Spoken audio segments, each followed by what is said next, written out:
Hello everyone, my name is Misael Morales and I'm part of the team Stochastic Results along with Abel Salinas and Angel Nieto. I'll quickly go through the things I did in this project.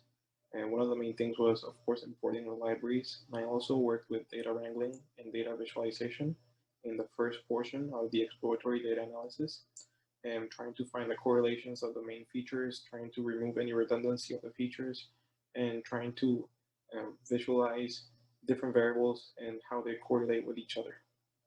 And we did this through different plots, different statistical measures, and we also fixed the sales price and target variable into the log of it.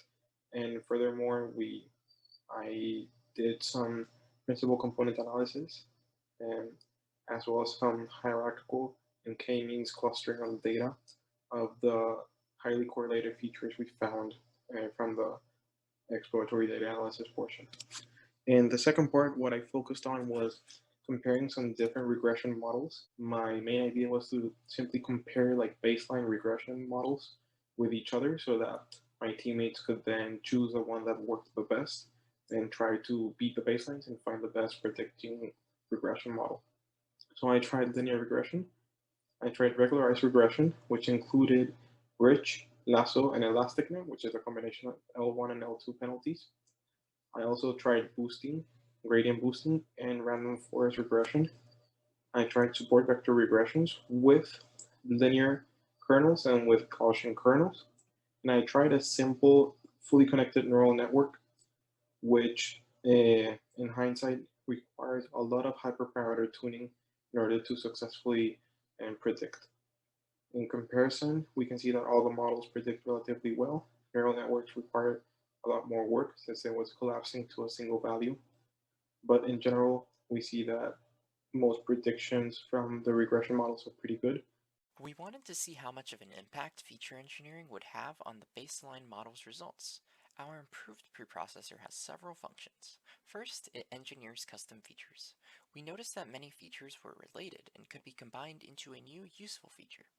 This included combining the house's year built and year remodeled into one sum, calculating how many years it took for houses remodeling to occur, calculating the total indoor square footage, calculating the total number of bathrooms and half bathrooms, calculating the total porch size, and adding a Boolean variable if the house had a basement.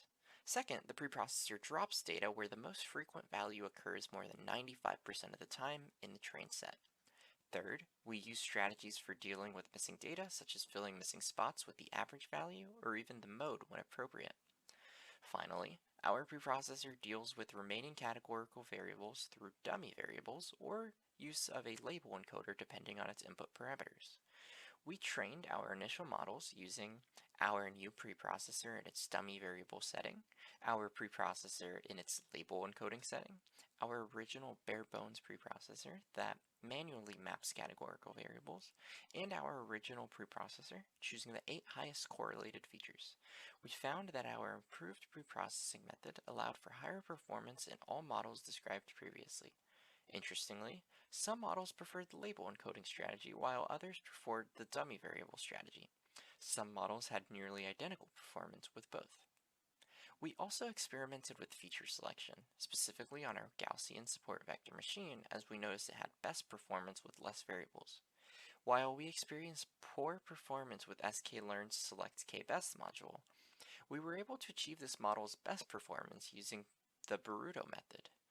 This support vector machine was able to achieve its best RMSE using only 12 features, though the final RSME was still worse than all other models. Hello everyone, my name is Angel.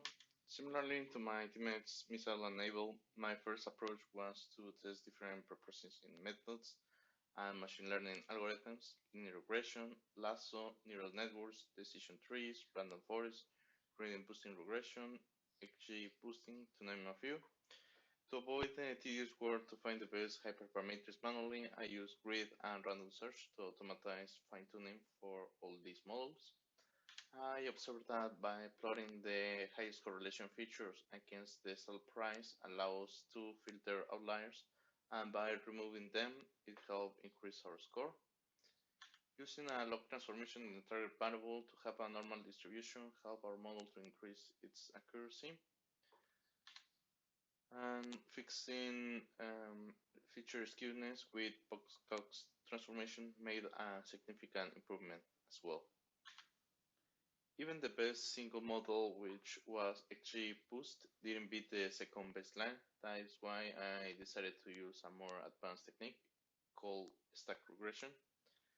Stack regression is an ensemble method that combines the techniques mentioned beforehand in a voting system for different folds of the training set.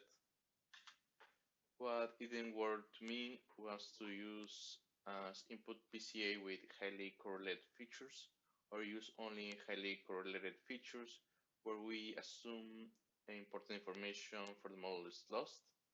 Adding more base models or Q-folds did not improve our accuracy. The most important task was to comprehend the dataset, experiment with different transformations and machine learning techniques to get the best result. Adding features didn't improve our score by much, but feature engineering is essential to get acceptable results.